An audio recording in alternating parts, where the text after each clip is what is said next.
घंटी जा रही है। What is wrong with you? Damn it, pick the phone up यार। क्या बात है कबीर, तुम इतने परेशान क्यों हो? सुबह से 25 बार मैं इस रानी को फोन लगा चुका हूँ, पर ये आदमी फोन उठाने के लिए तैयार ही नहीं है, इसलिए परेशान हूँ। तुम मुझसे क्या पूछना चाहते हो? हद होती है अनप्रोफेशनलिज्म की। इस आदमी को हमने एक पेटेंट केस सौंपा था और उसने कोई रिप्लाई नहीं दिया। क्या प्रोग्रेस है केस की, कहां तक बढ़ा है केस, ये सब मैं जानना चाहता हूं, पर ये आदमी फोन उठाने के लिए तैयार ही नहीं। काफी रात हो चुकी है, आदमी अभी घर पे होगा। मैं इसके घर पर जाकर खबर लेता हूं। कबीर, ये सब करने की कोई जरूरत नहीं पड़ेगी। क्या मतलब? मैंने मिस्टर राणे को इस केस से निकाल दिया है। क्या? पर क्यों? कबीर, क्योंकि वो इस केस को सॉल्व करने की बजाय उसे और बिगाड़ रहा था। आज सुबह वो मेरे ऑफिस आया था। He's gone completely mad। अजीब अजीब बातें कह रहा था। ऐसा क्या कह दिया उसने? कबीर, वो कह रहा था कि इस सब के पीछे मल्लिका का हाथ है, और वो भी इसीलिए क्योंकि उसने मल्लिका को मुझे कोटेशन फाइल लौटाते वक्त देख लिया था। संजना प्लीज, वो आदमी एक डिटेक्टिव है और शक करना उसका काम है।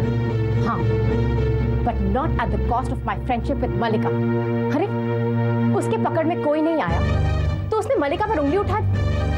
कभी जरा सोचो, अगर मल्लिका हमें बर्बाद करना चाहती थी तो अनगिनत मौकों पर उसने हमारा साथ क्यों दिया? संजना, पर तुम्हें राणे को इस तरह केस से नहीं निकालना चाहिए था। कम से कम तुम मेरे से। मैं क्या करूं? हाथ पर हाथ रखकर बैठी रहती?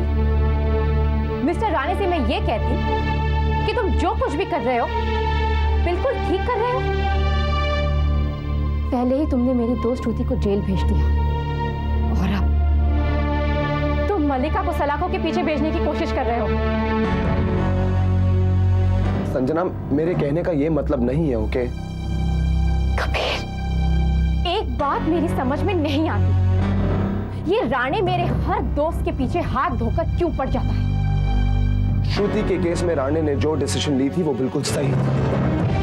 कबीर, दोबारा कभी ये बात रिपीट मत करना कि तुषार के खून के पीछे श्रुति का हाथ है। उस वक्त भी मुझे इस बात पर यकीन नहीं था, लेकिन तब मैं चुप रही, मैं खामोश रही क्योंकि तुमने मुझ पर जोर डाला था। संजना, कबीर, उस वक्त तो मैं श्रुति को नहीं बचा सकी, लेकिन अब मैं किसी भी निर्दोष को राणे के हाथों का शिकार नहीं बनने दूंगी, चाहे उसके लिए मुझे कुछ भी क्यों ना करना पड़े।